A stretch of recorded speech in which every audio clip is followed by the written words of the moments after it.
connect the dots for anybody who has ears to hear. Some people are going to want to dispute this, but we're not going to argue with anyone. This is what's going on. There is no Q, there is no anonymous that has any information about this government or anything else that's going on. They have been leading you down a path of lies, all to hide the truth. And here's what's really going on. FEMA has more power than the President of the United States or the Congress. It has the power to suspend laws, move entire populations, arrest and detain citizens without a warrant, and hold them without trial. It can seize property, food supplies, transportation systems, and can suspend the Constitution. When a state of emergency is declared, Executive Order 11921 allows the Federal Emergency Preparedness Agency to develop plans to establish control over the mechanisms of production and distribution of energy sources, wages, salaries, credit, and the flow of money in the U.S. financial institution in any undefined national emergency. It also provides that when a state of emergency is declared by the President, Congress cannot review this action for 6 months.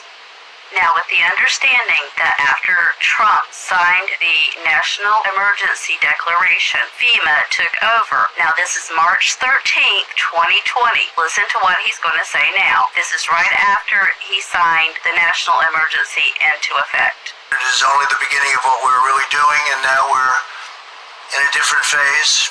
This is only the beginning of what we're really doing, because what they're really doing is putting everything in place to start the New World Order. Now we're in a different phase.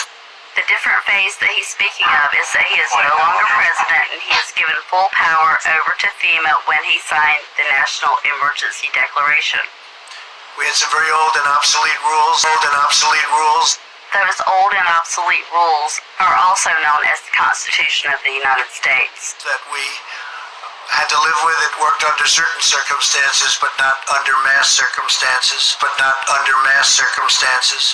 mass circumstances is being under FEMA rule. They were there for a long time, they were in place for a long time, and we're breaking them down now. They're definitely breaking them down because the Constitution is suspended. And they're very usable for certain instances, but not for this. Because they can't go forward with their plan with the Constitution, our constitutional rights, still intact. To unleash the full power of the federal government in this effort today, I am officially declaring a national emergency. So he is officially telling us in a coded message that we are now under the rule of FEMA, no longer having a president. Fast forward to March 19th, 2020, in the FEMA National Response Coordination Center. Mr. President, Vice President, thank you for being here. Really appreciate your visit to FEMA. I think your visit really, as you indicated last week, by signing the national emergency, has really empowered FEMA. And he just made the declaration that FEMA is empowered, has really empowered FEMA.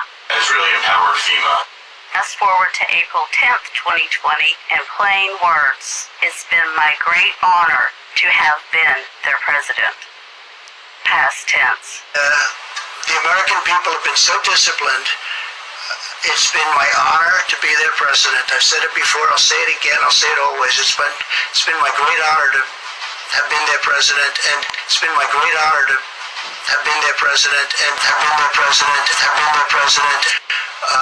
I have a big decision coming up, and I only hope to God that it's the right decision, but it'll be based on the input from a lot of very talented people, very smart people, and people that love our country. Thank you all very much. Thank you. He actually will not be making any more decisions. This group of people that he says will be helping him make decisions are the ones that are making decisions now, because it is FEMA that is making the decisions. And as you can hear in this live briefing, Trump obviously does not know what's going on, because he said, you should have let us know, when Mike Pompeo said we're in a live exercise. Pompeo says this is a live exercise. And what you'll hear in the background is Donald Trump say, you should have let us know. This is not about retribution. this matters going forward. We're in a live exercise here to get this right. We need to make sure that even we're in a live exercise here to get this right. We're in a live exercise here to get this right. We're in a live exercise here to get this right. Does he sound like a man that's in control of anything anymore? He just looks like he has just lost his best friend in all of these videos that we're seeing now ever since he signed the National Emergency Declaration. I'm sure most of us thought that FEMA was created to help people in disasters. But here's the truth about FEMA. FEMA was created in a series of executive orders. A presidential executive order, whether constitutional or not, becomes law simply by its publication in the Federal Registry. Congress is bypassed. Executive Order 12148 created the Federal Emergency Management Agency, that is to interface with the Department of Defense for civil defense, planning, and funding. An emergency czar was appointed.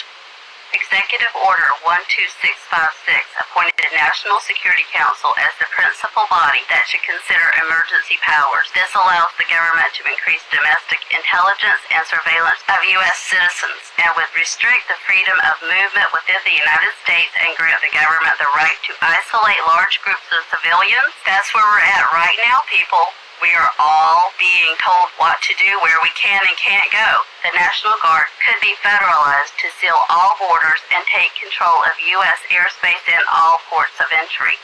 Executive Order 10990 allows the government to take over all modes of transportation and control of highways and seaports. Executive Order 10995 allows the government to seize and control the communications media. Executive Order 10997 allows the government to take over all electrical power, gas, petroleum, fuels, and minerals. Executive Order 10998 allows the government to take over all food resources and farms. Executive Order 11000 allows the government to mobilize civilians into work brigades under government supervision. Executive Order 11001 allows the government to take over all health, education, and welfare functions. Executive Order 11002 designates the Postmaster General to operate a national registration of all persons. That's where your census comes in. Executive Order 11003 allows the government to take over all airports and aircraft, including commercial aircraft. Executive Order 11004 allows the Housing and Finance Authority to relocate communities, build new housing with public funds, designate areas to be abandoned, and establish new locations for populations. Executive Order 11005 allows the government to take over railroads, inland waterways, and public storage facilities. Executive Order 11051 specifies the responsibility of the Office of Emergency Planning and gives authorization to put all executive orders into effect in times of increased international tensions and economic or financial crisis. Executive Order 11310 grants authority to the Department of Justice to enforce the plans set out in executive orders to institute industrial support, to establish judicial and legislative liaison, to control all aliens, to operate penal and correctional institutions. And Executive Order 11049 assigns emergency preparedness function to federal departments and agencies, consolidating 21 operative executive orders issued over a 15-year period. We are Americans, part of something larger than ourselves. For 2 centuries, we've done the hard work of freedom, and tonight we lead the world in facing down a threat to decency and humanity. What is at stake is more than one small country.